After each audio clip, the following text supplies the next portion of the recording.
দাম যে বাড়লো, আল্লাহ নিজে ওয়াজ করেছেন, কুনতুম খায়রা উম্মাতিন উখরিজাত লিন্নাস। সুবহানাল্লাহ বলুন। কোরআন শরীফে আমাদের ঘোষণা। হায় হায় কি ভাগ্য আমরা। আর আমরা যদি খাই সুদ, আমরা যদি খাই ঘুষ, এর চেয়ে লজ্জার আর কি হতে পারে? আমাদের ঘোষণা কোরআন শরীফে, সকল নবীর উম্মতের মধ্যে আমরা হলাম উত্তম, সকল মানুষের মধ্যে আমরা হলাম শ্রেষ্ঠ। এই শ্রেষ্ঠত্বের ঘোষণা যেই নবীর উম্মতের জন্য দিয়েছেন, এই নবীর পক্ষে আপনারা কি নিতে রাজি আছেন? এই নবীর কথাগুলো মাইন্না চলতে কি আপনারা রাজি আছেন? এই নবীর পক্ষ নিলেই আপনাদের দাম বাড়বে, ইজ্জত সম্মান বাড়বে। তার বাস্তব কিভাবে বাড়ে দেখেন। নবী যেদিন মেরাজের সফরে যায়, জিবরাইল আলাইহিস সালাম বুরাক থেকে সিদরাতুল মুনতাহায় নবীজিকে নামায়া দিলেন। নামেন হুজুর, নামেন নামেন। আরে কি ব্যাপার, হঠাৎ করে নামাইতাছো? হুজুর এখানে নামেন, আপনি নামেন। নামার পরে জিগায়, কি ব্যাপার? আমি কি আল্লাহর সান্নিধ্যে, আল্লাহর সাক্ষাতে, আল্লাহর প্রেম প্রাসাদে কি আমি এসে গেছি? না না, বহুদূর। কত দূর? জিবরাইল কই আমি জানি না। তাহলে আপনি আমার নামায় দিলেন যে? জিবরাইলকে হুজুর কি লেগে নামায় দিছি জানেন? কি লেগা? এখন পর্যন্ত আমি জিবরাইলের সীমানা, এখন পর্যন্ত আমি জিবরাইলের সীমানা এবং বুরাকের সীমানা। এখান থেকে 1 ইঞ্চি যদি সামনে বাড়ি, আমি জিবরাইল এবং বুরাক আল্লাহর নূরের তাজাল্লিতে জ্বলে পুড়ে ছাই ছাই হয়ে যাব, কিচ্ছুই থাকবে না। রাসূল কয়, জিবরাইল আমি যাব কেমনে? হুজুর এটা আপনার জন্য খোলা আছে, আমরার জন্য নয়। কেমনে যাব রে জিবরাইল? ব্যবস্থা করবে মালিকে। লম্বা ঘটনা। আইসা গেলেন রফরফ, সোনার আসন, সুন্দর আসন। নবীজি রফরফে চোয়ার হলেন, যেখানে জিবরাইল বুরাক যাইতে পারে না। আল্লাহ নূরের তাজাল্লিতে জ্বলে পড়ে ছাই ছাই হয়, কিন্তু চলছে আমার নবী রফরফে চোয়ার হইয়া। নবীজির পাও মুবারকে হরিণীর চামড়ার জুতা মুবারক ছিল। সুবহানাল্লাহ। যেখানে জিবরাইল যাইতে পারে না, আমার এই নবীর সঙ্গী হইয়া হরিণীর চামড়ার জুতা তো রওনা হয়েছে। জুতাও যায়। জুতা যদি নবীর পক্ষে যাইয়া আল্লাহ নূরের তাজাল্লিতে না জ্বলে আরশ পর্যন্ত যাইতে পারে, সেই নবীর উম্মত হইয়া যদি সেই নবীর আদর্শ লইয়া চলতে পারেন, বলুন কোরআনের ভাষায় আপনার দাম বাড়বে না কমবে? এই নবীর উম্মত হইতে হবে, নবীর আদর্শ মানতে হবে, তাহলে আপনার দাম কোরআন শরীফে ঘোষণা হয়ে গেছে। কত দাম? সবার চাইতে দাম। যেমন বাস্তবে আসেন, আমরা দেশে আমাদের এই ফুটবাতিজা এলাকার লোকজন পুলিশে চাকরি করে। আচ্ছা কোন তো, আমরা সাধারণ মানুষের চাইতে একটা পুলিশের দাম একটু বেশি না? কেন বেশি? তার গায়ে সরকারি পোশাক, এখানে লেখা আছে পুলিশ, এই জন্য তার দাম আমাদের চাইতে একটু বেশি। আল্লাহ কয়, বন্ধু সব নবী রাসূলের উম্মতের মধ্যে তোমার উম্মত হলো পুলিশ। কি কি কি? স্পেশাল ক্ষমতায় আমি আল্লাহর পক্ষ থেকে ক্ষমতা পাইছে। নবীজি কয়, পুলিশের মধ্যে আবার অফিসার আছে না? পুলিশের মধ্যে অফিসার আছে না? আল্লাহ গো হগল এই পুলিশে অফিসার গিরি একজন লাগতো না? আল্লাহ কয়, বন্ধু দেখি তোমার মুখ থেকে পুলিশের অফিসার বাইরে। নবীজি বস কিরা দিছে বাইর কিরা, হাদিস শরীফ।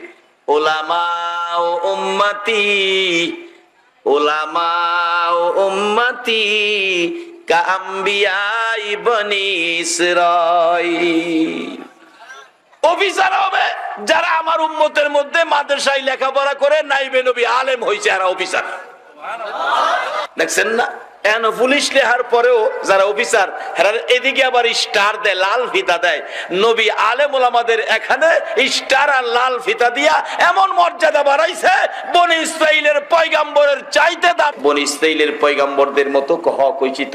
নবী গো, আপনার কথা ঠিক মানি, কিন্তু জিনিসটা বুঝে আসে না। হেরাইব উম্মত আর আমরা নবী রাসূল, মর্যাদার দিক দিয়ে আমাদের কাছাকাছি হবে, এটা কিভাবে হবে? এটা আপনার কথা রাইট, কিন্তু বুঝে আসে না। একটু রাসূল কয়, তুমি কি বোঝার জন্য কিছু চাইতেছো নাকি? হুজুর, আপনার একজন উম্মতের সাথে আমার দেখা হইলে একটু কথাবার্তা বইলা দেখতাম আপনার উম্মতের পাওয়ার কিরকম আছে।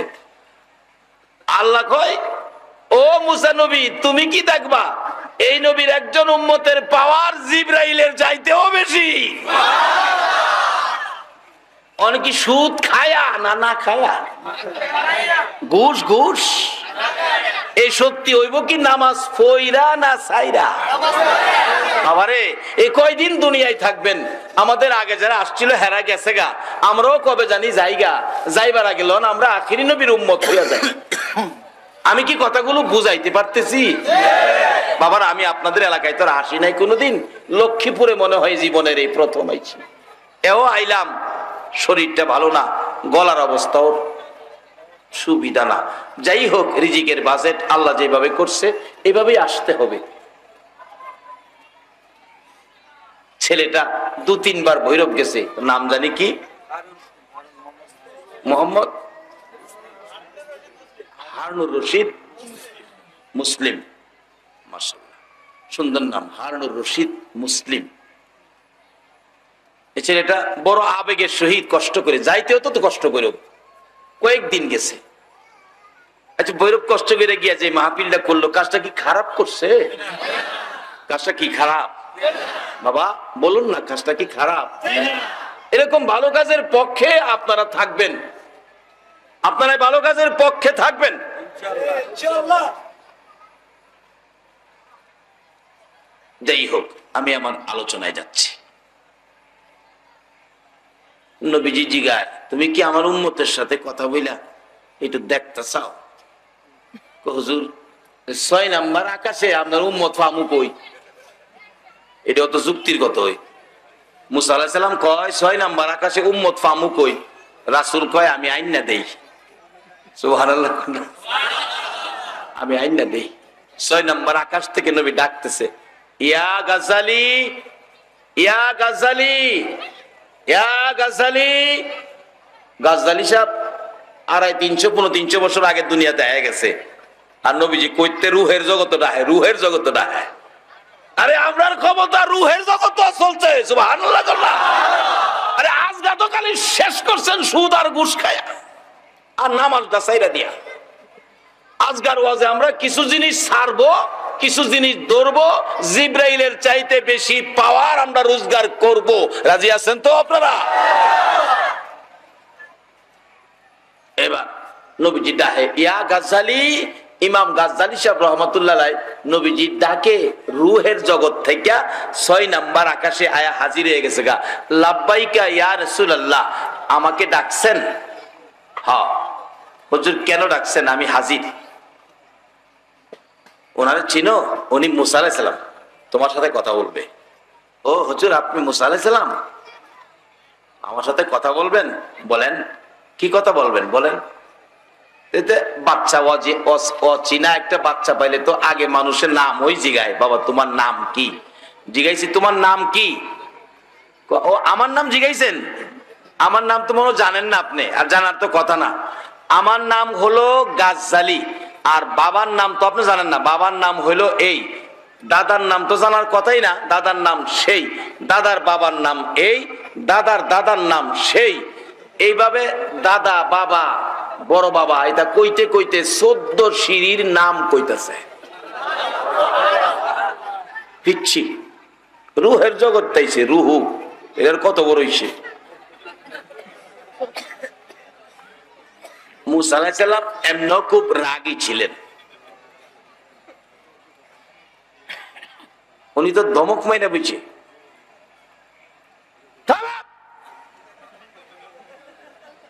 একটা জিগাইছি কতগুলি কইতে শুরু করছে। থামো। গাজদালি সাহেব উল্টা দমক মাইরা কইছে, রাখেন, কইতে দেন।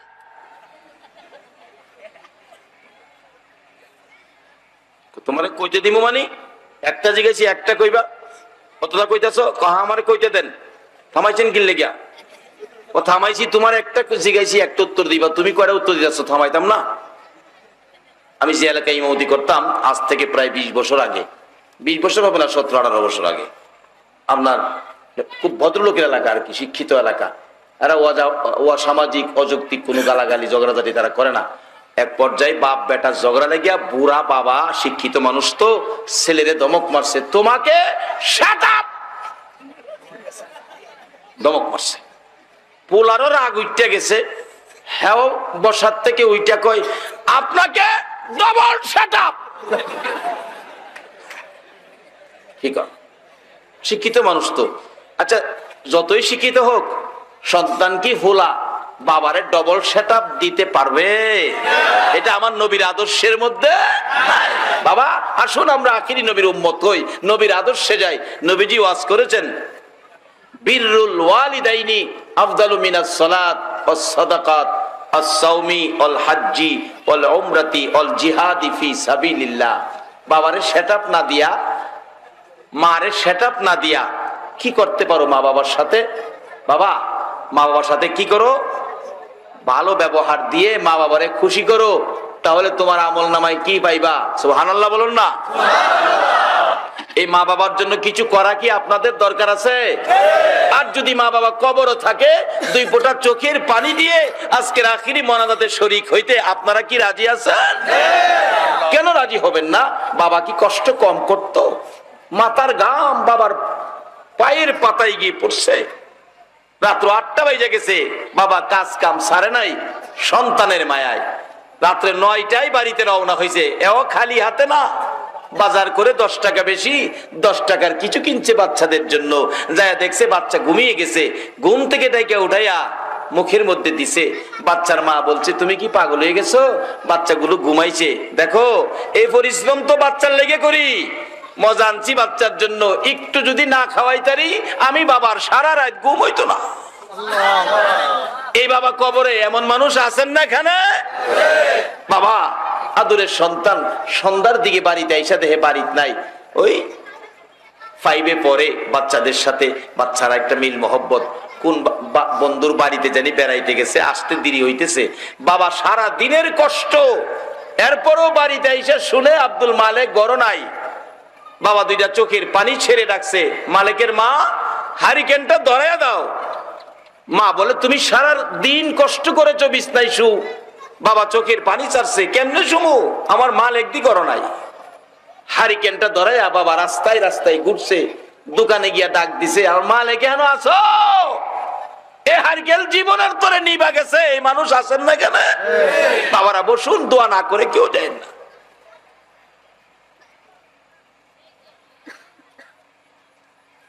বলতেছিলাম, ইমাম গাজ্জালি সাহেব রহমাতুল্লাহ আলাইহি দমক মারছে, আপনি থামেন, সেটআপ, ডবল সেটআপ মারছে। বাবা ডবল সেটআপ মা বাবাকে দেওয়া যাবে না, বরঞ্চ ডবল সেটআপ না দিয়ে যদি মা বাবাকে খুশি করার জন্য কিছু আনতে পারেন, কিছু দিয়ে খুশি করতে পারেন, তাহলে রাসূল বলছে, বিররুল ওয়ালিদাইনি আফদাল মিনাস সালাত ওয়াস সাদাকাত আস সাওমি ওয়াল হাজ্জি ওয়াল উমরাতি ওয়াল জিহাদি ফি সাবিলিল্লাহ। কত নেকি পাবেন?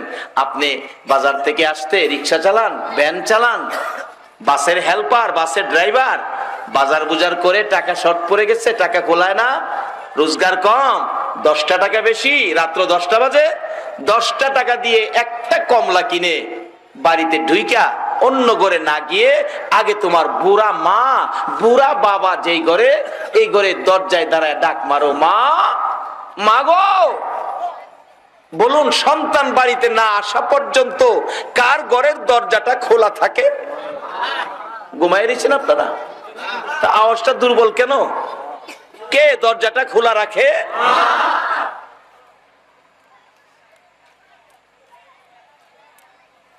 মা, মা গো, মা, বাবা আইসো, তোমার জন্য আমি ঘুমাই না, দরজাটা খুলে রাখছি। মা গরিব মানুষ, রুজি রোজগার নাই, প্রয়োজনীয় বাজার করে মা টাকা পয়সা বাঁচে না, বেশি খাওয়ার দরকার মা বাবা তোমরা দুইজনকে, কিন্তু রোজগার কম, পারি না গো বাবা। এই যে একটা কমলা আনছি মা, এই কমলাটা তুমি আর বাবা দুইজনে রাত্রে কমলাটা খাইও। মা একটা কমলা পায়া বলুন খুশি হবে না বেজার হবে?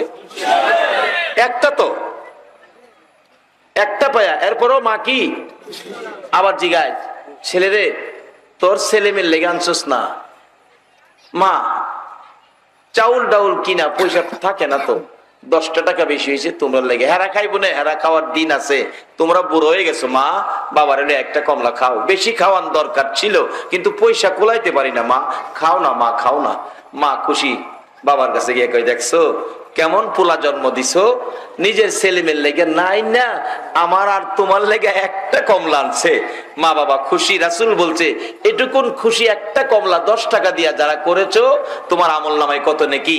একটা লোক মসজিদ থেকে নামাজ পড়ে, রাস্তায় লক্ষ লক্ষ টাকা দান করে, রোজা রেখে, হজ করে, উমরা করে, আল্লাহর রাস্তায় জিহাদ করে যে নেকি লইয়া বাড়ি যাইতেছে, এই একটা কমলা দিয়া মা বাবারে খুশি করে এর চেয়ে বেশি নেকি লইয়া তুমি ঘরে ঢুকেছো। এই কাজগুলি নবীর পরামর্শে আমাদের করা দরকার আছে না? তাইলে এই মাহফিলটাও দরকার আছে। যদি মাহফিলটা না হইতো এই আলোচনা শোনার সুযোগ আমরা পাইতাম না। আবার সাথে সাথে আরেকটা জিনিস দরকার, এখানে কি মাদ্রাসা হইতেছে? মাদ্রাসা না হইলে হুজুর পাইবেন কইতে? ঠিক আছে, জানাজা পড়াইবো, ওয়াজ করব, মসজিদের ইমামতি করব, বিয়ে পড়াইবো, এগুলি পাইবেন কই মাদ্রাসা না হইলে? মাদ্রাসা না হইলে মসজিদেরও কোনো দাম নাই, মসজিদের ইমামই পাইতেন না। যখন মাদ্রাসা ছিল না তখন মসজিদের ইমাম পাওয়া গেছে না। এক বেচারা ইমামতি করতে গেছে, মুসল্লিরা বইয়া ইন্টারভিউ নেই, মানে মাদ্রাসাতে তো পড়ছে না, সুরত পাঞ্জাবি টাঞ্জাবি লাগাইছে, অন বেচারা দিছে ইমামতি করতে গেছে।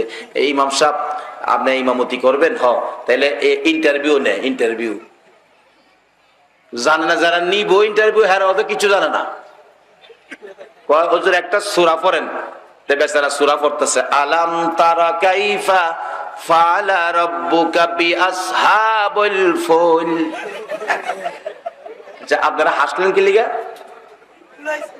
ভুল হইছে, এটা দেখছেন? দেখছেন ওখান কিন্তু ভুল হইছে। ভুল করার ক্ষমতা হইছে কই গিয়া কন্ত দেহি? মাদ্রাসায় গিয়া, মক্তবে গিয়া এগুলি পড়ছেন দেখে ভুল ধরতেছেন। এমন একটা সময় ছিল মাদ্রাসা মক্তব ছিল না, আলেম ওলামা ছিল না, বিধায় ভুল ধরার ক্ষমতা ছিল না। বেটা সুর বালা বিআসহাবিল ফুল কইয়া যখন টান মারছে, মুসল্লিরা কয় হুজুর থামেন থামেন, আপনার অ্যাপয়েন্টমেন্ট দেওয়া হলো। এটা বেশি দিন আগের ঘটনা না, আজ থেকে 20 বছর আগের ঘটনা। আমি যখন হেফজখানায় পড়ি, আমার সাথে এক হাফেজ হেফজখানায় পড়ে হাফেজ হইছে, তারাবির লাগে পাঠাইছে ভাটি এলাকায়। ভাটি এলাকায় বর্ষাকালে পানি নিচে থাকে, তারা ভাটি এলাকা। তাই কইতাছে দোস্ত জোহরের আজানটা কোন রকম বইয়া ওই দেই, মিনারাত থাকে তো জোহরের আজান বলে বইয়া দেয়। আসরেরটা রোজা রাখি আর খারই তারি না, বইতামও পারি না, হুইয়া হুইয়া ওই দেই।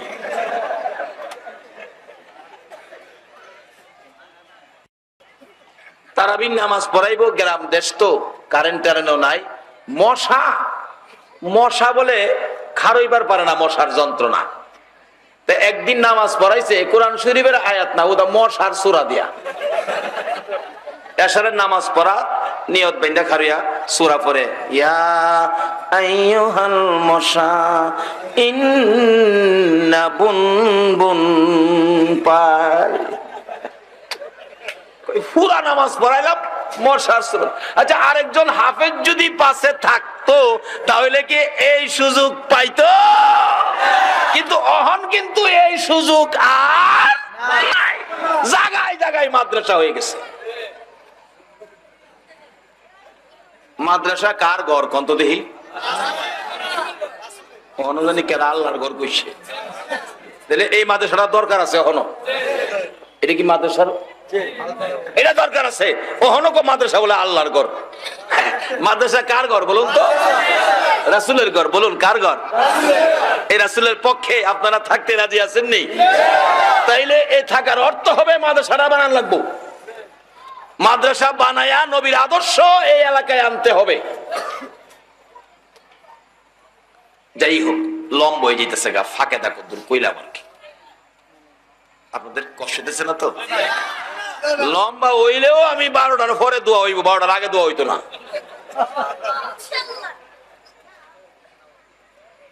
যাই হোক, বাবারে সেটআপ দিবেন না, পারলে বাবার জন্য একটা কমলা কিনে নিয়েন। মাকে ধমক দিবেন না, পারলে মার জন্য একটা মিষ্টির গোটা নিয়ে যায়েন। বাবাকে ধাক্কা দিবেন না, পারলে বাবার জন্য পাঞ্জাবি কিনে নিয়ে যায়েন। মুসা আলাইহিস সালাম রে সেটআপ মারছে, কথাটা খেলাছে আপনাদের? মাশাআল্লাহ, হ্যাঁ সজাগ আছেন দি, ভাবছিলাম ঘুমায় নিয়ে আবার গেছে।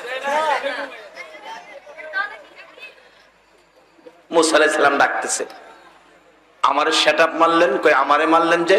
কো আপনারে মারছি, আপনারে একটা জিগাইছি, একটা জবাব দিবেন। কয়টা জবাব দিবেন? কো এটার লাগি আমারে সেটআপ দিবেন? হুজুর আমারে একটা জিগাইছেন, কয়টা বেশি কইছি, এই জন্য আপনার রাগ উঠে গেছে। গাজ্জালী সাহেব কইতাছে মুসা আলাইহিস সালাম রে, আচ্ছা আপনি যে মুসা নবী, আপনারা যে আল্লাহ একদিন জিগাইছেন ওমা তিলকা বিয়ামিনিকা ইয়া মুসা, ও মুসা তোমার হাতে কি? একটাই তো জিগাইছেন, আপনি একটা বললেই পারতেন, কলা হিয়া আসয়, আমার হাতে লাঠি। আল্লাহ জিগাইছেন একটা, আপনি একটা জবাব দিতে পারতেন। আমি তো মানুষ, আপনিও মানুষ, আপনি সৃষ্টি আমিও সৃষ্টি, আমরা একটা জায়গা দুইটা কইলে আপনার রাগ উইটা যা। আল্লাহ যে আপনার একটা সৃষ্টি, আপনি আর স্রষ্টা জিগাইছেন হাতে কি, একটা জিগাইছেন, একটা জবাব না দিয়া এই দিন কয়টা জবাব দিছিলেন? সুবহানাল্লাহ কইতেন না? আল্লাহ কয় মুসা নবী আখিরি নবীর উম্মতের লগে মাতবুরি করো না। নবী যে কইছে উলামা ও উম্মতি কাম্বিয়াই বনি ইসরাইল, এটাই রাইট।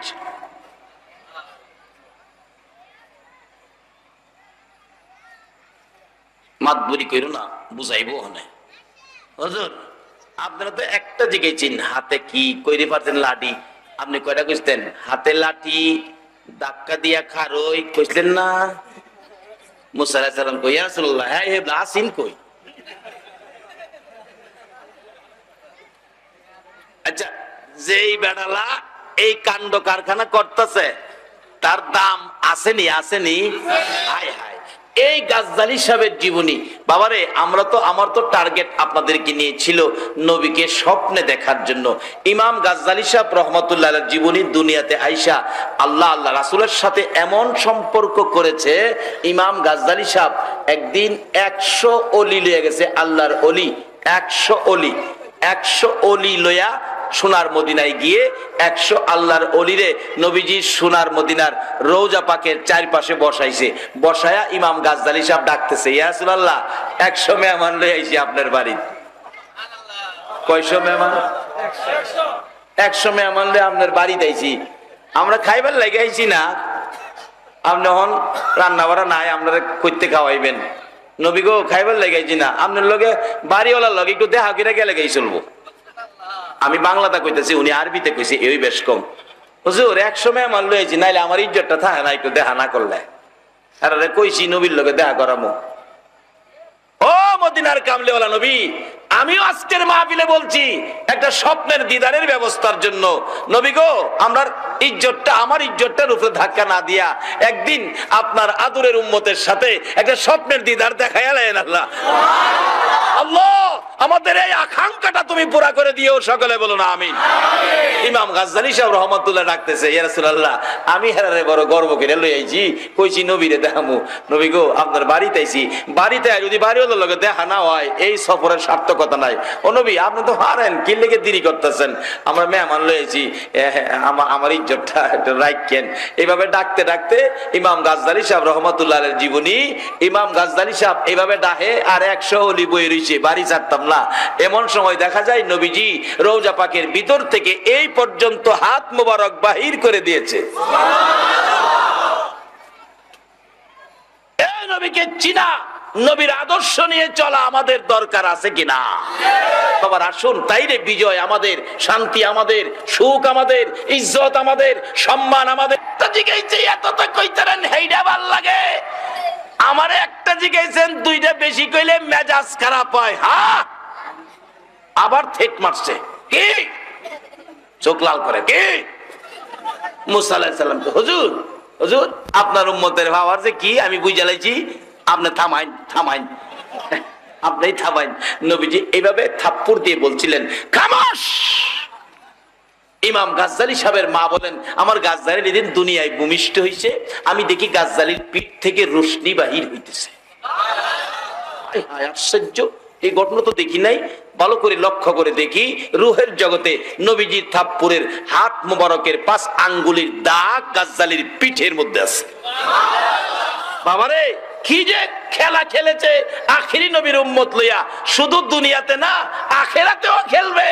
কিন্তু আমরা এই খেলাগুলি ছেড়ে দিয়ে, এই খেলার মাঠ ছেড়ে দিয়ে দুনিয়ার সাধারণ সুখের জন্য আমরা অবৈধ পথে পাও বাড়াচ্ছি। বাবা, এটা আমাদের কাজ না।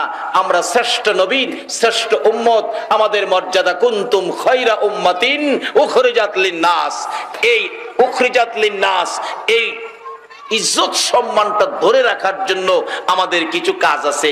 সেই পরামর্শ আল্লাহ নিজে আমাদেরকে কোরআন শরীফে দিয়েছেন।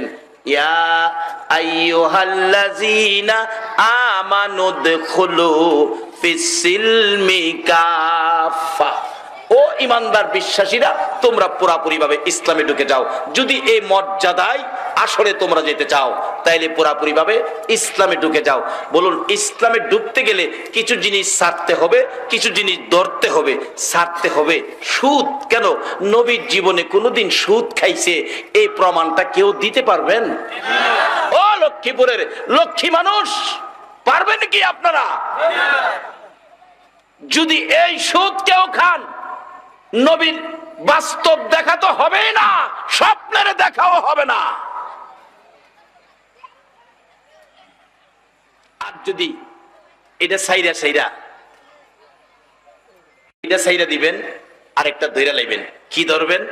নামাজ। নামাজ নামাজ।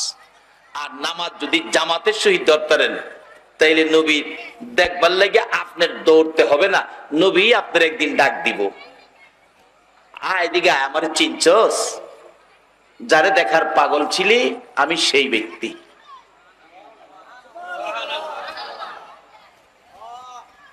বাস্তবে যদি যেতে হয়, যেতে হবে সোনার মদিনা। আমার নবীকে খুশি করার জন্য দুনিয়ায় কিছু জিনিস ছাড়ছেন, কিছু জিনিস ধরছেন। হযরত ওমর ফারুক রাদিয়াল্লাহু তাআলা আনহুর জীবনী। ওমর মদিনার শাসক, রাষ্ট্রপতি হইয়া নবী যে কাজ করতেন সেইগুলি ধরতেন, নবী যেইগুলি পছন্দ করতেন না সেইগুলি ওমর ছেড়ে দিতেন। ওমর রাষ্ট্রপতি, নবী খুশি করার কাজগুলি করেন। খুশির মধ্যে একটা কাজ হলো জামাতের সহিত নামাজ আদায় করা। ওমর মসজিদের নববীতে রাষ্ট্রপতি হইয়া ইমামতি করে। আমরা তত্ত্বাবধায়ক সরকার পারবো ইমামতি করতে?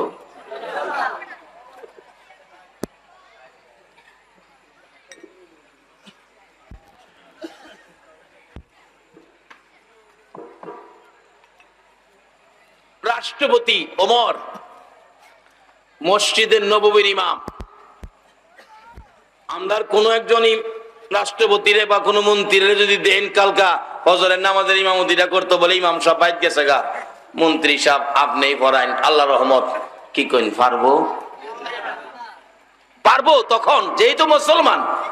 যদি নবীর আদর্শে আদর্শবান হয়, তাহলে মন্ত্রীও ইনশাআল্লাহ ইমামতি করতে পারবে, কারণ মুসলমান তো।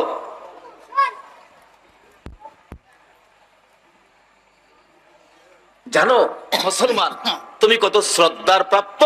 বাস্তব ঘটনা। এই মাসের 8 তারিখে ভারত ত্রিপুরা মাহফিল ছিল, তাদের নির্বাচন। ভারতের ত্রিপুরার মন্ত্রী, আরেকজন কি এমএলএ না কি কয়, 2 জন মিলে হিন্দু ভদ্রলোক রাত্রে 11টায় মাহফিলে, কমপক্ষে 25 থেকে 30,000 লোকের উপস্থিতি ত্রিপুরা মাহফিলে। 2 মন্ত্রী এসে স্টেজে উঠে নমস্কার দিয়ে আমার পায়ে পড়ে রয়েছে 10 মিনিট। মুসলমানরা কয়, হুজুর 10 মিনিট তো আপনার পায়ে পড়ে রয়েছে না, আমরা মুসলমানের সারাটি বুট হেল হয়ে গেছে গা। কিন্তু তাদের শ্রদ্ধা কত, পায়ে ধরে বসে রয়েছে 10 মিনিট।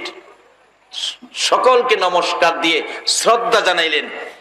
এই যে তাদের মুসলমানদের প্রতি শ্রদ্ধা, দেখছি ভারতে কোন কোন মাজারের মধ্যে হিন্দু যতগুলো যায় মুসলমানও ততগুলো যায় না। যেভাবে হিন্দুরা শ্রদ্ধা করে একজন আল্লাহওয়ালাকে, আল্লাহর ওলিকে, মুসলমানরা এরকম করে না। একটা মসজিদের সামনে দিয়ে যাইতে হিন্দু ভদ্রলোক, মা বোনেরা পর্যন্ত, মহিলারা পর্যন্ত দেখছি মসজিদের সামনে গেলে মসজিদটাকে সালাম করে যায়। তোমরা সেই শ্রদ্ধার প্রাপ্ত ছিলে মুসলমান জাতি, আজকে নবীর আদর্শ ছেড়ে দেওয়ার কারণে বিশ্বজুড়ে তোমরা ঘৃণিত হয়ে গেছো। আসো আবার রহমতের নবীর আদর্শে যাই, যেই নবী সকল সৃষ্টির জন্য রহমত। নবীর আদর্শ নিয়ে আবার আমরা সমাজে, আবার আমরা দেশে বেরিয়ে যাই। আমাদের বিজয় হবে, শান্তি হবে, সুখ হবে। জনগণ, বিজাতিরা পর্যন্ত আমাদেরকে শ্রদ্ধা করবে। আমরা শ্রদ্ধার জাতি। আল্লাহ কবুল করুক, সকলে বলুন আমিন। যেই হোক বাবারা, ভাইরা, রাত্র গভীর হয়ে গেছে, আমি সংক্ষেপ করতেছি। রাষ্ট্রপতি ওমর ইমামতি করে মসজিদে নববীতে, কারণ কিছু কাজ আছে রাসূল খুশি হয়। তার বাস্তব মা আয়েশার জীবনী। মসজিদের নববীতে জামাতের সময় হলো, যেই জামাতে ইমামতি করবেন রাসূল, কিন্তু রাসূল যে অসুস্থ, এত অসুস্থ, নামাজের সময় কাছাইছে। মা আয়েশা সিদ্দিকা বলেন, আমি দেখি রাসূল নামাজে যাওয়ার জন্য এত ব্যস্ততা, অসুস্থতার জন্য দাঁড়াইতে পারে না, কষ্ট মষ্ট করে দাঁড়াইছে, আমার নবী কাত হয়ে পড়ে গেছে, চোখের পানি ছেড়ে দিয়ে কান্দে, আয়েশা রে, আমি কি পারবো না জামাতে যাইতে? আবার কষ্ট মষ্ট করে নবীজি দাঁড়াইলে চিত হয়ে পড়ে গেছে। আল্লাহু আকবার বলুন। আমার নবী বলেন, আয়েশা রে, আমাকে ধরে ধরে আমাকে দাঁড় করাইয়া দে, আমি দেখি মসজিদে নববীতে যাইতে পারি কিনা। আবার ধরে ভর করে দাঁড়াইতে ছিল, আমার নবী উপর হইয়া জমিনে পড়ে গেছে। মা আয়েশা ডাকে, হুজুর পারবেন না, শাস্তে কোলায় না, যাইতে পারবেন না। আমার নবী কান্দে, আয়েশা রে, আমার কি আর নসিব হবে না জামাতের শহীদ নামাজ আদায় করতে? 17 ওয়াক্ত নামাজ অসুস্থতার জন্য নবী জামাতে যাইতে পারে নাই। কত ওয়াক্ত? 17 ওয়াক্ত সারা জীবনে। আমরা মনে হয় সারা জীবনে 17 ওয়াক্ত অনেকে আছে পড়ছিই না। জামাত তো দূরের কথা, 17 ওয়াক্ত নামাজ জীবনই মনে পড়ছি না।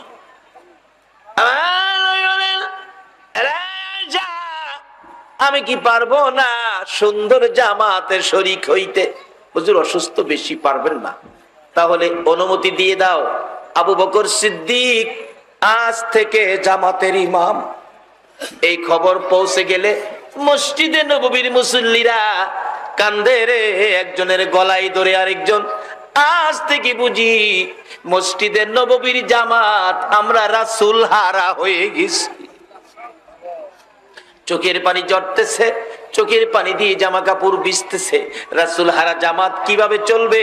কেমনে রাসূল হারা জামাত তারা পড়বে? কিন্তু নামাজ যে পড়তেই হবে, নবীর নির্দেশ। জামাত শুরু হলো। ইমাম আবু বকর, আমার নবী ডাকে, আয়েশা গো, আমার হুজরার দরজার গুলি ভালো করে খুলে দাও, আমি মসজিদের নববীর জামাতের অবস্থাটা দেখি। মা আয়েশা সিদ্দিকা বলেন, আমি তাকাইয়া দেখি আমার নবী জামাতের দিকে তাকাইয়া তাকাইয়া কান্দে গো, চোখের পানি, জামা কাপড় ভিজতেছে। অনেকক্ষণ পর আবার মুস্কি মুস্কি হাসলেন। আম্মাজান আয়েশা সিদ্দিকা প্রশ্ন করেছেন, ইয়া রাসূলুল্লাহ, জামাতের দিকে তাকাইয়া কাঁদলেন, আবার হাসলেন।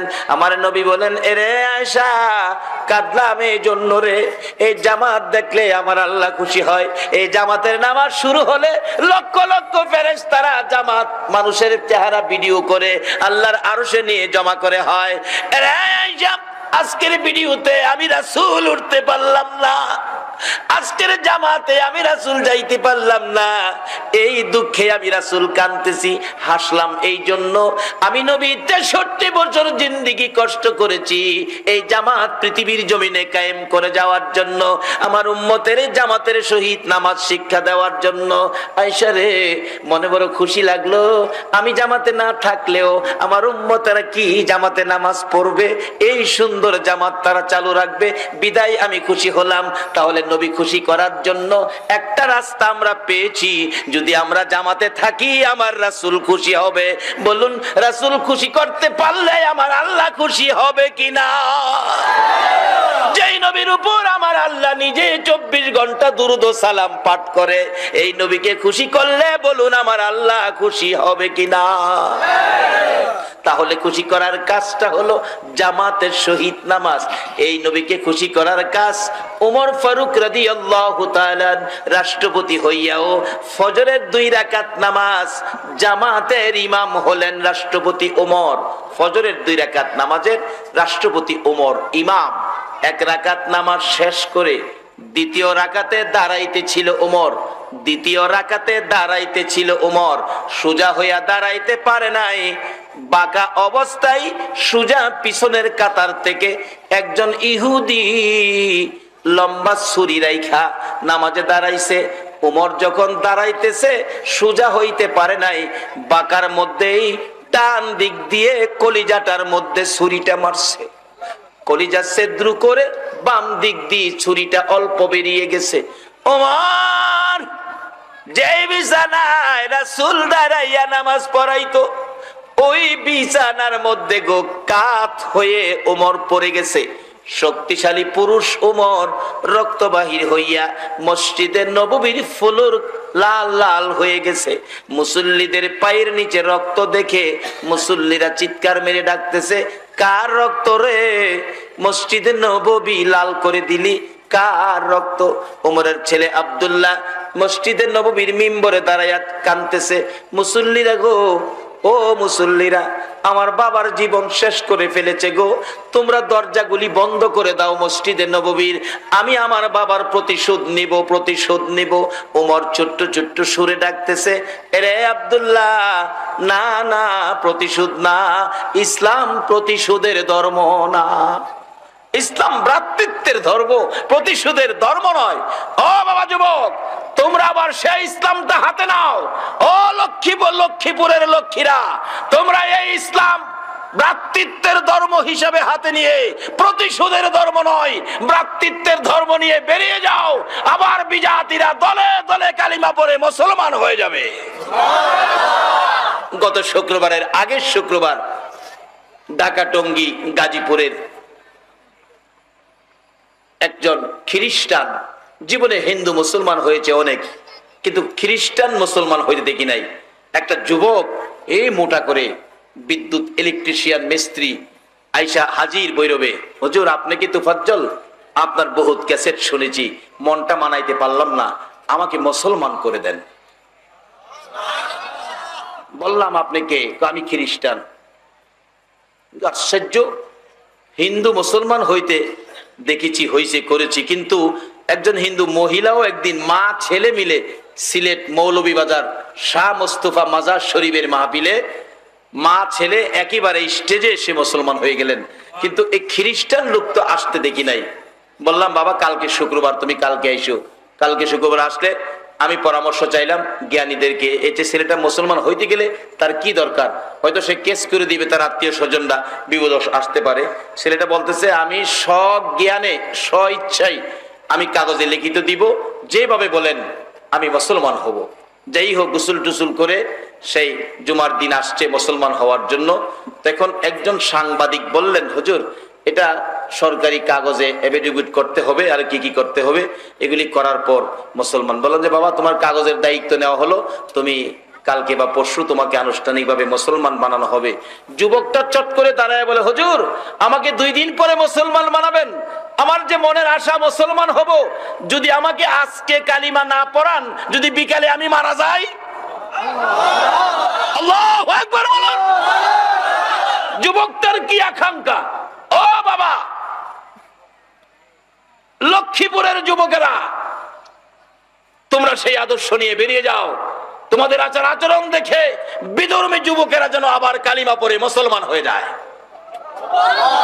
তার কথার জবাব আমি দিতে পারলাম না, বাধ্য হলাম তাকে কালিমা পড়ায় দিতে।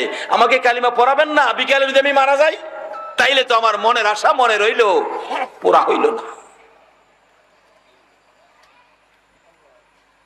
আসল ইসলাম ভ্রাতৃত্বের ধর্ম, হিংসার ধর্ম নয়। এখন আমাদের মধ্যে হিংসায় ভরে গেছে, হিংসায়। বাবা রে বাবা, আমরা ভৈরব এলাকায় এক মৌলবী ওই আরেক মৌলবীর দিকে এমনেসা। বাবা, এই রূপ কেন আমাদের মধ্যে ঢুকলো? আপনাদের এলাকায় তো আমি আসি নাই, জানি না আপনাদের খবর, আপনাদের কথা বলি নাই, আমরা ভৈরবের কথা কইতেছি। হিংসা নয়, ভ্রাতৃত্ব পয়দা করতে হবে।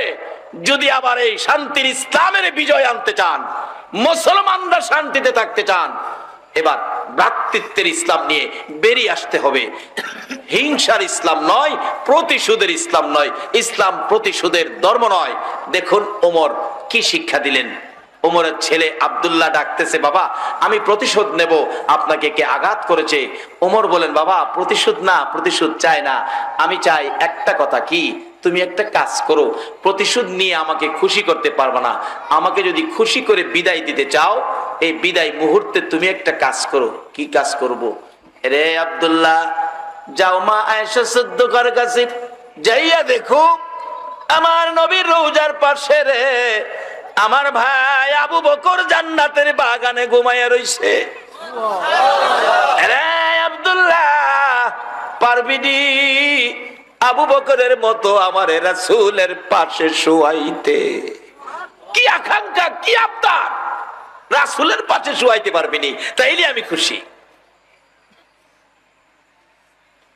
তুমি দৌড়ে যাও আম্মা জান আয়েশা সিদ্দিকার কাছে, অনুমতি চাও রে। ইসলাম কি সুন্দর সিস্টেম করেছে। অথচ ওমর এখনো তো রাষ্ট্রপতি, ইচ্ছে করলে গায়ের জোরে শুইতে পারতো না। আমি রাষ্ট্রপতি, বন্ধুর জোরে গিয়ে হেন শুয়ে যামগা। কিন্তু ইসলাম গায়ের জোর ব্যবহার করে না। যুবক, এগুলি নিয়ে তোমরা বেরিয়ে যাও বাবা। ইসলাম গায়ের জোর ব্যবহার করে না। ইসলাম সিস্টেম মাফিক চলে, কোরআন মাফিক চলে, নবীর আদর্শ মাফিক চলে। এবার ডাকতেছে, বাবা মা আয়েশা সিদ্দিকার কাছে যাইয়া অনুমতি চাও। বলে, বলো। আমার বাবা ওমর ছুরির আঘাত খেয়ে মৃত্যুবরণ করবে, কিছুক্ষণের মধ্যে শহীদ হয়ে যাবে। আমার বাবা নবীর পাশে কিছু জায়গা, একটু জায়গা নবীর পাশে ভিক্ষা চাইছি। ভিক্ষা কইও যে আমি ভিক্ষা চাইছি, ভিক্ষা চাই। উমরের মতো ব্যক্তি দৌড়ে যাইয়া আব্দুল্লাহ আম্মা জান আয়েশা সিদ্দিকার পাশে হাজির। মাগো, ও মা, আমার বাবার ছুরি মারছে গো, বাবার জীবন শেষ, বাবা বিদায় হয়ে যাবে, একটু জায়গা নবীর পাশে শোয়ার জন্য ভিক্ষা চাইছে, আমার বাবার একটু জায়গা ভিক্ষা দিবেননি? মা আয়েশা সিদ্দিকা বলেন, এরে আব্দুল্লাহ, ওমর ভিক্ষা চাইছে না, যদি দেই রাসূল নিয়ে আবার প্রশ্ন করে, এ আয়েশা, আমার ওমর আমার ভালোবাসায় কত কিছু করছে রে আয়েশা, আমার ভালোবাসায় কত মার খাইছে রে, আপন পিতার কল্লা কেটে দিয়েছে রে। আমার ওমর আমার পাশে শুইতে চাইলো, অনুমতি দিলে না রে। ভিক্ষা চাইলো, ভিক্ষা দিলে না রে আয়েশা। আমি জবাব দিতে পারবো না, তুমি যাও, আমি রাসূলের সাথে পরামর্শ করে দেখি। মনে বড় আশা ছিল রে আব্দুল্লাহ, নবীর পাশে আমি আয়েশা থাকবো, আর এক পাশে আমার বাবা আবু বকর সিদ্দিক ঘুমিয়েছে।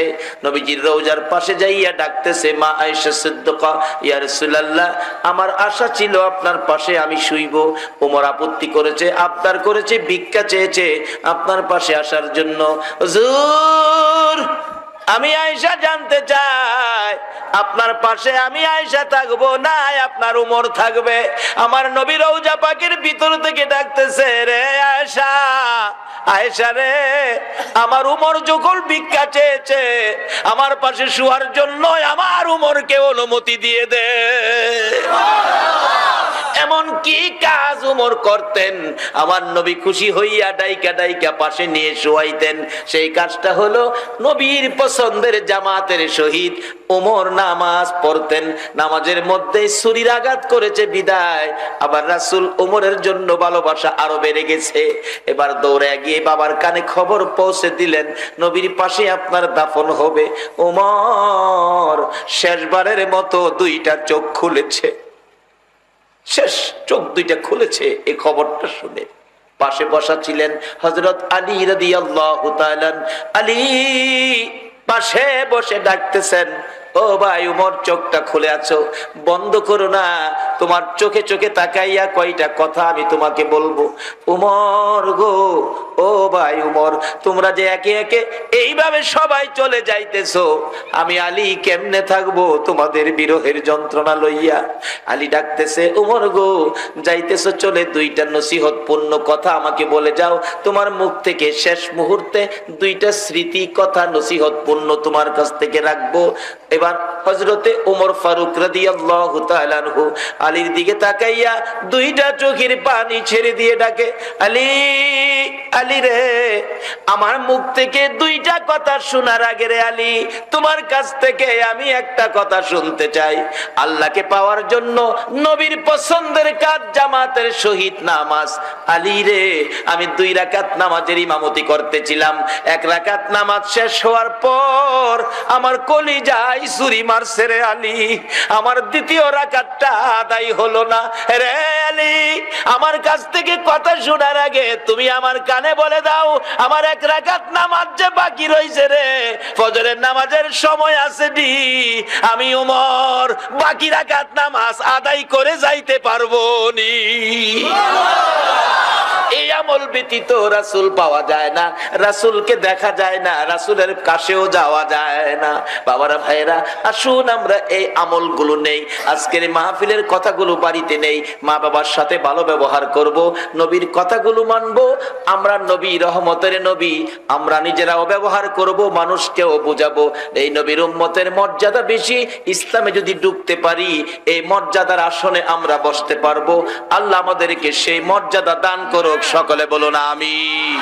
বাবারা, আমি অসুস্থ, আসলে আজকে দেখতেছেন, আওয়াজেও বুঝতেছেন কষ্ট হইতেছে, তারপরেও নতুন এলাকা বিধায় আসলাম, কষ্ট করে অনেকক্ষণ সময় আলোচনা করলাম। এই আলোচনা আল্লাহ আমাকে সহ সকলকে আমল করার তৌফিক দেখ, সকলে বলুন আমিন। তার পাশাপাশি এই মাদ্রাসা ছাড়া এগুলি পাইতেন না, মাদ্রাসার মাধ্যমে এগুলি খুঁজে বাহির করা যায়, মাদ্রাসায় শিক্ষা করলেই এগুলি খুঁজে বের করা যায়। আপনাদের কাছে অনুরোধ হলো, মাদ্রাসার পক্ষ থেকে মাদ্রাসার আগে মজবুত করে নবীর বাগানটা সাজানোর জন্য, নবীর বাগান সাজাবেন, নবীর সাথে আপনার স্বপ্নের দিদার নসিব হবে। তার বাস্তব দেওবন্দ মাদ্রাসার প্রতিষ্ঠাতা কাসেম নানুতুবি রহমতুল্লাহ আলাইহি, উনি মাদ্রাসা করবেন। নবীজি আইসে একদিন ঘুমের ঘরে রাত্রে ডাকতেছে, কাসেম, আমার জন্য একটা ঘর বানাও। কাসেম নানুতুবি বলতেছেন, হুজুর ঘরটা কই বানাবো? নবীজি একটা মাটি নিয়ে গেছে, এখানে বানাও। হুজুর কেমনে বানাবো? আকৃতি, ডিজাইন কোন ডিজাইনে করব? রাসূল পাক স্বপ্ন যুগে হাতের লাঠি মুবারক দিয়ে মাটির মধ্যে দাগ দিতেছে, এইভাবে এইভাবে আকৃতি করে তুমি ঘরটা বানাও। কাসেম নানুতুবি বলেন, সকালবেলা মাঠে গিয়া দেখি রাত্রে যে স্বপ্নে দাগ দিছে, আসলে স্বপ্নটা তো স্বপ্ন নয়, স্বপ্নটা বাস্তব। রাত্রে স্বপ্নের লাঠির দেওয়া দাগগুলি সকালবেলাও স্বর্ণের মতো চকচক করতেছে। মাদ্রাসা যেখানে, রাসূল সেখানে। যারা মাদ্রাসার কমিটির সদস্য হবেন, কাসেম নানুতুবির মতো নবীর দেখা নসিব হয়ে যাবে। কাজী কে পারেন আজকের এই মাদ্রাসার জন্য কিছু দিতে? আপনাদের কাছে মাদ্রাসার পক্ষ থেকে নবী দেখার আশায় 2টা হাত বাড়াইলাম, দেখি কার পকেটে কি আছে, একটু বাইর করেন তো, আপনাদেরকে নিয়ে দোয়া করব। রাত্র অনেক হয়ে গেছে, আসলে খুব কষ্ট লাগতেছে, শক্তি পাইতেছি না। পারেন পকেটে একটু হাত দেন তো, দেখি কার পকেটে কি আছে। আর যদি পকেটে বেশি পয়সা না থাকে, হুজুর বেশি দেওয়ার ইচ্ছা, 10 বস্তা সিমেন্ট, 5 বস্তা সিমেন্ট, 20 বস্তা সিমেন্ট, 1 গাড়ি ইট, 1 গাড়ি বালু, এরকম দিবেন। এরকম যদি কেউ থাকেন, বাবা বলেন, এই রুজি রোজগার করে সম্পত্তি যা সাজাইছেন, আপনার মৃত্যু হয়ে গেলে শুধু 3 টুকরা কাফন দিয়ে আপনাকে বিদায় করে দিবে, একটা সম্পত্তির ভাগ আপনাকে দিবে না। দেখি কে পারেন, কিছু টাকা হাতে নেন তো, পকেট থেকে বাহির করেন। এই আজকের মাহফিল কমিটির ভাইরা একটু ভিতরে ঢুকেন, আর আমি দেখি এই 5,000 টাকা, 10,000 টাকা, 1,000 টাকা, 2,000 টাকার 2-4 জন মানুষ পাই কিনা। বাবা, নবীর জন্য, নবীর ভালোবাসা। জি মাশাআল্লাহ, 5,000 টাকার একজন পাইছি। আপনার নাম নাকি ভাই সাহেব? মোহাম্মদ ওজিউল্লাহ, সেক্রেটারি সাহেব। মাশাআল্লাহ, এই মাদ্রাসার সেক্রেটারি সাহেব জনাব ওজিউল্লাহ মিয়া 5,000 টাকা। সকলে বলুন মারহাবা। বাবার টাকা থাকলে দিতে হবে, না হলে কিন্তু হাসরে আপনার জবাব দিতে হবে। আমার দেওয়া টাকা আমার বন্ধুর ঘরে দিলা না, বলুন টাকা পয়সার মালিক কে বানায়? না ইচ্ছা করে হওয়া যায়? ইচ্ছা করে যদি হইতার তো বাংলাদেশের সেরাদনী জল ইসলাম বাংলাদেশের সব মানুষ জহুরুল ইসলাম থাকতো যদি ইচ্ছা করে হইতে পারতো। বাজেট আল্লাহর, কাকে ধনী বানাবেন কাকে গরিব বানাবেন। কাজী আল্লাহ যাকে ধনী বানাইছে নবীর ঘরে দেন, আল্লাহ খুশি হবে। 5,000 টাকার একটা দাগ পাইলাম সেক্রেটারি সাহেবের পক্ষ থেকে। আরো কেউ আছেন কি পরে দিয়ে দিয়েন, এখন না পরেও দিয়ে দিতে পারবেন। 5,000 টাকা দেওয়ার মতো আরো কেউ আছেন? দেখি আরেকজন নি পাই 5,000 টাকা। নবী গো, ও নবী, আপনার ভালোবাসায় কে 5,000 টাকা দেবেন? আরেকটা দাগ 5,000-এর, আরেকটা দাগ। বিদেশও যাইতারে, টাকাও তো গুড়া টাকা আইছে, মহিলাদের কাছে যায় না। মা বোনেরা আপনারাও দেন। 9 জন খাতা তুষে আরেকজনকে ভিডিও থেকে লওয়া যাবে। হ্যাঁ লিখছে আর এই জহির লিখছে। হ্যাঁ আপনি এটা মিলায়েন, জহিরের মিলে দেন। হ্যাঁ মা বোনেরা দেন। জি ওহাবালি 500, বাকি বাকিটা লিখবে না, নগদ লিখতে হবে না। বাকি ওহাবালি 500। যাক 500 জন একজনে দিছে, 500টা কমপক্ষে 5 জনে মিল করেন। 5 ওয়াক্ত নামাজের বরকত যাতে আল্লাহ পাক আমরা দান করে দেয়। মাশাআল্লাহ। আপনার নাম কি? রুহুল আমিন 500। মাশাআল্লাহ, 2 জন হয়ে গেছে 500। হ্যাঁ আর 3 জন। এই সদাইটা নেও না বাবা, সম্পত্তি সব ছেলে মেয়েরা বাট করে নেবে, আপনাকে দিবে না। শুধু 3 টুকরা কাফন দিয়া বিদায় করবে। আর 3 জন 500 টাকার সদাইটা নেন। 3 জন। মাশাআল্লাহ। কি নাম? মোহাম্মদ কামাল হোসেন 500। এই তো 3 জন হয়ে গেছে, বেশিরভাগ চলে গেছে, কমের ভাগ রয়েছে। 2 জন 500 টাকা, 2 জন আর 2 জন বাকি 500 টাকা। আহা বাবা, যুবক দাঁড়াও না বাবা, আছে কেউ? 500 টাকা মাত্র 2 জন। আল্লাহ আল্লাহ, এই 500-র 2টা দাগ যাই পুরা করব, আমার নবীরে স্বপ্নে দেখায় তার মনের আশা পুরা করে। নুরুল আলম 500। মাশাআল্লাহ। আর একটা শেষ ভালো, যার সব ভালো তার একটা। ওই যে হ্যান্ডা হাত তুলে বসে 60 জন। নারে তাকবীর।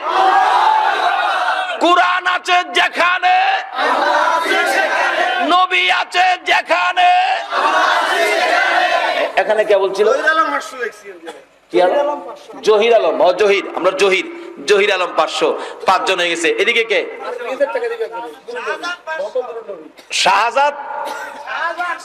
শাহজাহান 500। আরো হাত তুলছিল 2-3 জন।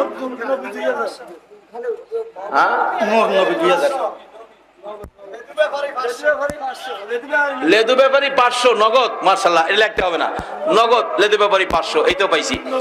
মোহাম্মদ নুরুন নবী 2000। সকালে বলুন মারহাবা।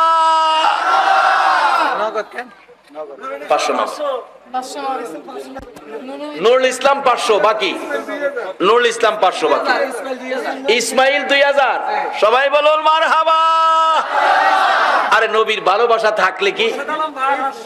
খুরশেদ আলম 500। খুরশেদ আলম বাহার 500। মাশাআল্লাহ, পাইছিও, অনেক পাইছি। আর আপত্তি নাই, আসুন দোয়া করি। এই তো মোহাম্মদ শাহ আলম 500। মোহাম্মদ শাহ আলম এনে লেখেন আছে, লেখাইলেন 500। মাশাআল্লাহ। 500 তো কমায় নাই, ভালোই হয়েছে। তবে আর শেষ একটা দাবি, 1 বস্তা করে সিমেন্ট 5 জন মানুষ দেন, আমি দোয়াটা করব। একটা কথা যদি আর বলি, জীবনে আপনারা আমার দাওয়াত দিন না। 1 বস্তা করে সিমেন্ট দেন 5 জন। এই তো ভাইলেছি। Mohammad Selim 1 bag cement, Jahangir 1 bag, 2টা হয়ে গেছে 5টার মধ্যে। আচ্ছা, মোহাম্মদ ফারুক 1 খান, 3 বস্তা হয়ে গেছে। আচ্ছা, সিমেন্টের কাজ কি কাঁচা হয় না পাকা হয়? তাহলে তখন কনফার্ম হন দোয়াটা কবুল হবে পাকাপাকি ইনশাআল্লাহ। এই যে সিমেন্ট লইতাছি। আবু সিদ্দিক নসু 1 খান। মাশাআল্লাহ, 4 খান হয়ে গেছে। এই শেষ বলো, যার সব বলো তার পাকাপাকি কারবার। মোহাম্মদ নিজামুদ্দিন 1 খান। মাশাআল্লাহ, 5 ব্যাগ তো হয়ে গেছে।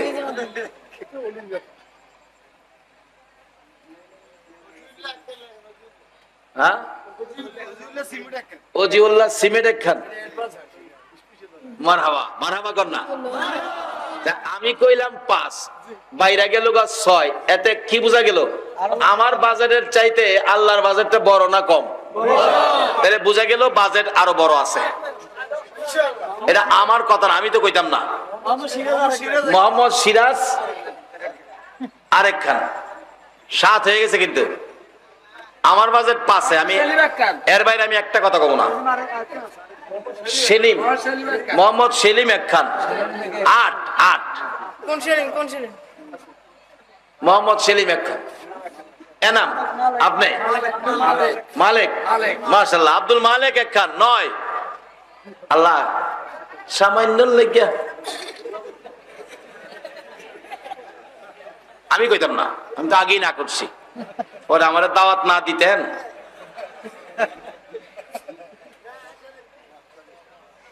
9 হইছে 9, আমি কইতাম না বলে সিমেন্ট দিন।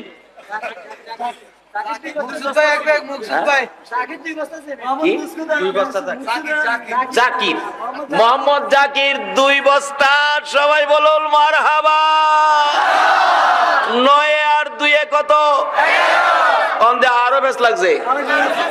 আমি ভাবছিলাম এটা থাকবো কিনা, এটা থাকবো কিনা ভাবছিলাম। আমাদের কাছে একখান মাশাআল্লাহ 16 হয়ে গেছে গা।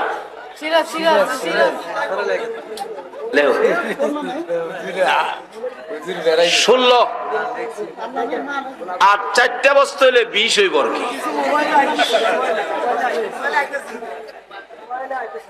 আমার মোবাইলে খুলে দিব নাকি? যে মোবাইলে সিম এটাই এমন মোবাইল কয়েকটা কিনে লাইন। মোহাম্মদ শহীদুল্লাহ একখান 17 আর 3টা হইলে 20 হইব। 20-এর পরে আমি দোয়া কিনা দিব, আপনারা বিরক্ত করবো না।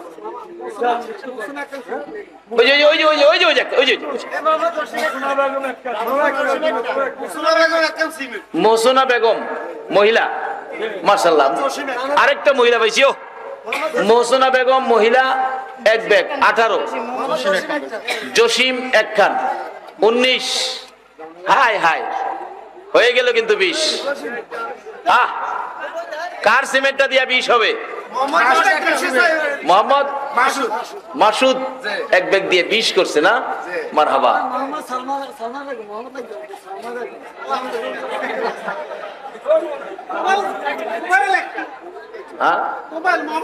মোহাম্মদ তুফাইল একখান কত হইলো? এটা কি? এটা কোন জায়গাত গেল? এটা আমি বুঝছি অবশ্য। রমজানের রোজা কয়টা বা? আরে মাতক গানা বা রোজা কয়টা? রমজান পর্যন্ত যাইব। নূরজাহান বেগম একটা, সালমা বেগম আরেকটা কইলো, সালমা বেগম একটা। তাইলে 23 বস্তা হয়ে গেছে। রমজান যাইব। একখান কবির আর একখান বেল্লাল, মাশাআল্লাহ 25 অন যায় খারইব। হ্যাঁ 1 বস্তা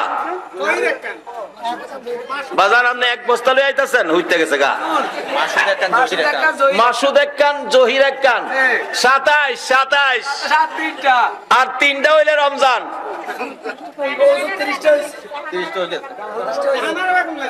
জাহানারা বেগম মহিলা, মাশাআল্লাহ। একটা জাহানারা বেগম আইছো 28 আর 2টা 32 হয়ে গেছে। আরে কথা না, কাজে লাগতো না। আসল কথা কইয়ে দিছে। আমি কইতাম না। আসুন দোয়া করি। আস্তাগফিরুল্লাহ রাব্বি মিন কুল্লি যামবিন। তবে লক্ষ্মীপুরে আইসা দেখে গেলাম মাল লেগে দোয়া চাইছে। আরেকখান পাইছেন, মাশাআল্লাহ খুব ভালো লাগলো। আপনারা আসলে ভালো মানুষ। অন্য এলাকায় বেশি লিখকে কম কয়, আপনারা মাশাআল্লাহ সুন্দর। জি ক্যান্সার রোগী, দোয়া করবো ইনশাআল্লাহ। আস্তাগফিরুল্লাহ রাব্বি মিন কুল্লি যামবিন ওয়া আতুবু ইলাইহি লা হাওলা ওয়ালা কুওয়াতা ইল্লা বিল্লাহিল আলিয়্যিল আযীম। আস্তাগফিরুল্লাহ রাব্বি মিন কুল্লি যামবিন ওয়া আতুবু ইলাই লা হাওলা ওয়ালা কুওয়াতা ইল্লা বিল্লাহিল আলিয়্যিল আযীম। বাবারা, যাদের রাস্তা ভালো, লাইন ভালো, এরকম লোকদের সাথে চলবেন, এরকম লোকদের পক্ষে থাকেন। কারণ দুনিয়ায় দেখছি একটা বিল্ডিং বানাইলেও মানুষ দেহে এলাকার কার বিল্ডিংটা সুন্দর, তখন মিস্ত্রি লয়ে যায় এই বিল্ডিংটার মতো কিরা বানাইবা। তাহলে এই বিল্ডিংটা সুন্দর, যার চরিত্র সুন্দর, যে মানুষটা ভালো, এই মানুষটার দিকে তাকাইয়া চলবেন। এটাও নিজের চরিত্র সুন্দর হওয়ার জন্য, যাকে বলে তরিকা, আরবিতে বলে তরিকা। আমাদের চলার একটা তরিকা আছে না? যদি কেউই কয় তরিকা বলি কেতা কিচ্ছু না, তাইলে কথাটা ভুল হবে। তরিকা মানে রাস্তা, রাস্তা ছাড়া কোথাও যাইবার কোনো উপায় নাই। বাবারা, রাস্তা, আমাদের একটা রাস্তা আছে যারা আমরা ইমানদার মুসলমান, রাস্তাটার নাম কোরআনের ভাষায় সিরাতাল মুস্তাকিম, সোজা রাস্তা যাকে বলে।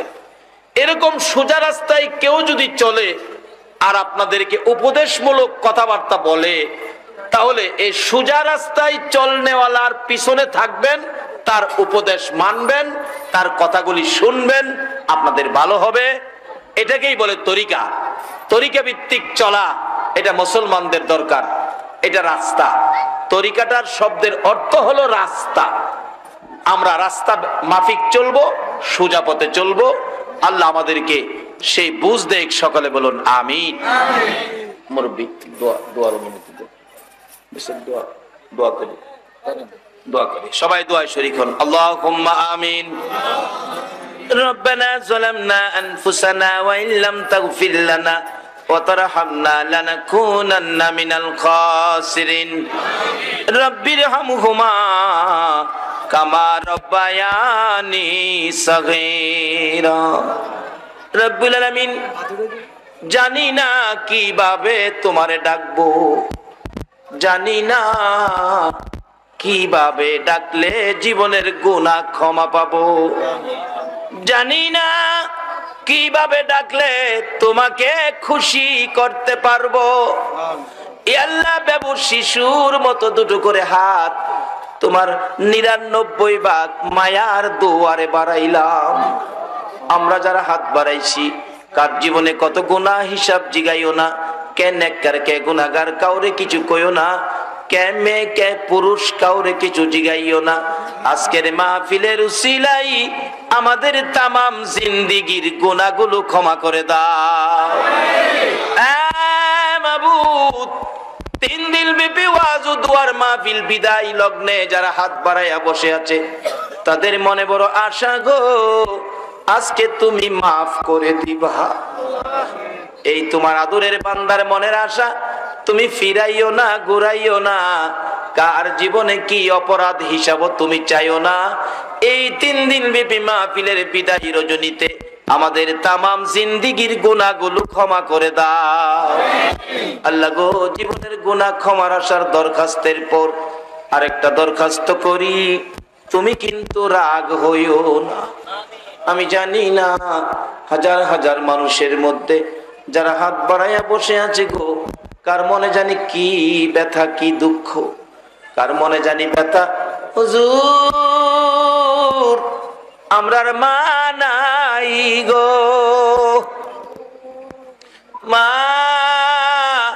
মা গো, ও দরদি মা।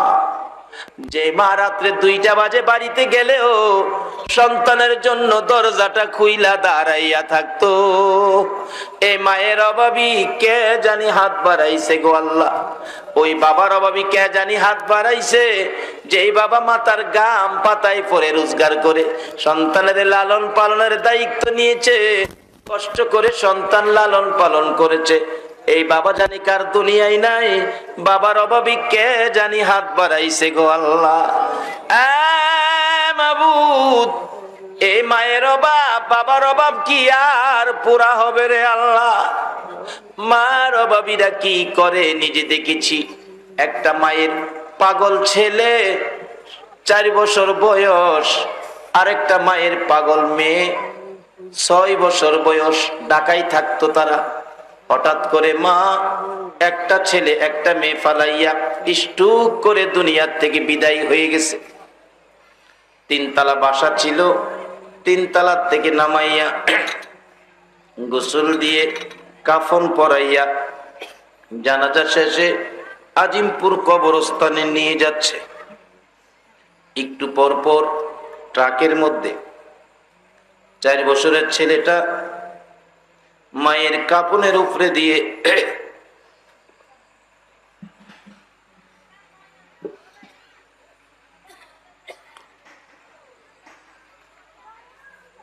কাফনের উপরে দিয়ে গলায় আঞ্জায়া ধরে মায়ের 2 গালে চুমাইয়া চুমাইয়া ডাক দেয়, মা মা তুমি কই যাইবা গো মা? কে দিবে রে সন্তানের ডাকের জবাব? মেয়েটা মায়ের কাফনের উপরে দিয়ে পায়ে ধরে মা মা কইয়া ডাকতেছে। একটু পর ছেলেটা বাবার দিকে লক্ষ্য করে জিজ্ঞেস করে, বাবা গো মাকে ডাকি, জবাব দেয় না। মা কই যাবে গো বাবা? বাবা জবাব দেয়, তোমার মা জবাব দিবে না। কই যাবে প্রশ্ন করেছো? তোমার মা বেড়াইতে যাবে রে বাবা। মেয়েটা কিছুটা বুঝে, 6টা বছর বয়স, একটা চিৎকার মারছে, বাবা আমার ছোট ভাই বুঝে না, তুমি মিথ্যা কথা কও। আমার মা বেড়াইতে গেলে আমি দেখছি, মা বেড়াইতে গেলে শাড়ি পরে যাইতো গো বাবা। আজকে দিয়ে আমার মা সাদা কাপড় লাগাইছে। বাবা গো মিথ্যা কথা কইও না, সত্য করে কও আমার মা কই যাবে? বাবা কান্দে, মাবুদ রে কি আগুন লাগাইলা, বাবা হইয়া সন্তানের বুঝাইতে পারি না। এই করতে করতে কবরস্থানের গেটে ট্রাক থাইমা গেছে। লোকেরা খাট কাঁধে লইয়া কবরস্থানের ভিতরে ঢুকে কবরের পাশে লাশটা নামিয়ে দিলে 2 জন লোক কবরে নাইমা লাশে ধরে টানতেছে। বাচ্চা 2টা দৌড়ায় যাইয়া মায়ের কাফনের উপরে পড়ে কাঁদতেছে, মা মা গো আমরা রে ফালাইয়া তুমি যাইও না গো মা, রাত্র হলে আমরা কার গলায় ধরে ঘুমাবো? মুরব্বীরা বলেন বাচ্চাগুলো নিয়ে বাসায় চলে যান। বাচ্চারা যাইতে চায় না, ডাকে, বাবা মা হারা হইয়া বাসায় যাব না গো বাবা। জোর করে শেষরাইয়া বাহির করে রিক্সা ভাড়া করেছে বাসায় যাওয়ার জন্য। 2টা বাচ্চাকে 2 পাশে বসাইয়া বাবা মাঝখানে বসে বাচ্চা 2টার মাথা বুকের মধ্যে লাগাইয়া বাবা চাপাইয়া ধরে কাঁদতেছে, মাবুদ আমারে কি আগুন জ্বালাইয়া দিলা। একটু পরে বাচ্চা 2টা বাবার বুক থেকে আলাগ হইয়া রিক্সার 2 পাশে সিটের উপরে দাঁড়াইয়া পিছনের দিকে তাকাইয়া তাকাইয়া কান্দে আর ডাকে, মা মা গো আমরা রে কেমনে বিদায় দিলা গো মা। এ মায়ের অভাবী, বাবার অভাবী যারা এই মাহফিলে বসে হাত বাড়াইছে গল্লা, আমার মতো মায়ের অভাবী, ও মার অভাবীরা রে, 2টা বাজে বাড়িতে গেলেও যেই মা দরজা খুইলা দাঁড়াইয়া থাকতো, এই বাড়ির দিকে তাকাইয়া দেখো না এই দরজাটা কার জানি বন্ধ হয়ে রইছে। মা বাবা যার কবরে আর দেরি করো না গো আল্লাহ, এই মাহফিলের উসিলায় ওই সকল মা বাবার কবর জান্নাতের বাগান বানাইয়া দাও। মা বাবা যার দুনিয়াতে আছে হায়াত বাড়িয়ে দাও। মা বাবা কেমন জিনিস বোঝার তৌফিক ছেলে মেয়েদেরকে দান করে দাও। আল্লাহ দাদা দাদি নানা নানি শ্বশুর শাশুড়ি আলিয়া ওলাদ বংশধর মই মুরব্বী পাড়া প্রতিবেশী খানদানবাসী মহব্বতী যারা কবরে গো, খাস করে লক্ষ্মীপুর আল্লাহ মানুষগুলি বড় লক্ষ্মী মানুষ, জীবনে আসি নাই, আজকে সে প্রমাণ পেয়ে গেলাম। লক্ষ্মীপুরের জমিনে যত মোমেন মোমেনাত ঘুমিয়ে আছে সকলের কবর জান্নাতের বাগান বানাইয়া দাও। আল্লাহ খাস করে আজকের কমিটির ভাইদের মই মুরব্বী বংশধর এই মাহফিলের জন্য যারা কষ্ট করেছে, তাদের বংশধর মুরব্বী যারা কবরে, সবাইকে তুমি মাফ করে দাও আল্লাহ। খাস করে আমাদের মধ্যে যারা বিমারি, একজন দোয়া চাইছেন ক্যান্সার রোগী, ক্যান্সার রোগী গো, ও ক্যান্সার রোগী, এটা বড় মারাত্মক রোগ আল্লাহ গো। এই রোগে আক্রান্ত যিনি দোয়ার দরখাস্ত করেছেন, শেফা করে নেক হায়াত বাড়াইয়া দাও। এইভাবে যত বিমারি আছে, সকল বিমারিকে শেফা করে দাও আল্লাহ। আজকের মাহফিল, এ দরবারের মাহফিলের উসিলাই আমাকেও তুমি হেফাজত করো, নেক হায়াত বাড়াইয়া দাও আল্লাহ। আমি অসুস্থ, আমাকে সুস্থ করে দাও গো আল্লাহ। আমাদের মধ্যে যারা নামাজি, নামাজ কবুল করে নাও। যারা নামাজ পড়ে না, নামাজের বুঝ দান করে দাও। যারা অভাবী, অভাব দূর করে দাও আল্লাহ। যারা ব্যবসা করে, ব্যবসায় বরকত দাও। যারা চাকরি করে, পদোন্নতি দান করে দাও। যারা গৃহস্থী করে, করবে, জমির ফসলে বরকত দাও। যারা বিদেশ থাকে, সহি সালামতে রাখো। যারা বিদেশ যাবে, মনের আশা পুরা করে দাও ইয়া আল্লাহ। কাজ করে আজকের মাহফিল যারা আয়োজন করেছে, যেই দরবারের পক্ষ থেকে, এই দরবার তোমার কুদরতি হাতে দিয়ে গেলাম। এলাকার মানুষের হেদায়েতের জন্য কিয়ামত পর্যন্ত তুমি কায়েম রাখো গো আল্লাহ। এই দরবারের পক্ষে যারা আসছে, আসবে, মাদ্রাসার জন্য সাহায্য সহযোগিতা করেছে, করবে, সকলকে তুমি আমার নবীরে একদিন ঘুমের ঘরে স্বপ্নে দেখাইয়া দিও। সবাইকে তুমি কাল কিয়ামতে নবীর গুদারায় উঠাইয়া ফুলসিরাতের ফুল পার করে দিও গো আল্লাহ। মাবুদ, মাহফিল শেষে যারা যেখানে যাবে, সহি সালামতে পৌঁছাইয়া দিও গো আল্লাহ। যতগুলো দরখাস্ত করলাম আল্লাহ, তুমি কবুল করো আল্লাহ। ডাক দেন না আল্লাহ, এ আল্লাহ, আমাদের সবগুলি দরখাস্ত কবুল করে নাও। এ আল্লাহ, মা বোনদেরকে তুমি রাবিয়া বস্তির মতো বানিয়ে দাও। যুবকদেরকে খালেদ বিন ওলীদের মতো বানিয়ে দাও। সাদা দাড়িওয়ালা মুরব্বী বাবাকে আবু বকরের সিদ্দিকের মতো মর্যাদা দিয়ে দাও। মাহফিল শেষে যারা যেখানে যাবে, সহি সালামতে পৌঁছাইয়া দাও ইয়া আল্লাহ। অনেক জিন্নাত ভাইরাও আলোচনায় অংশ নিয়েছেন, অংশ মাহফিল শুনেছেন আল্লাহ। অনেক জিন্নাত ভাইদেরকেও তুমি নেক হায়াত বাড়িয়ে দাও আল্লাহ।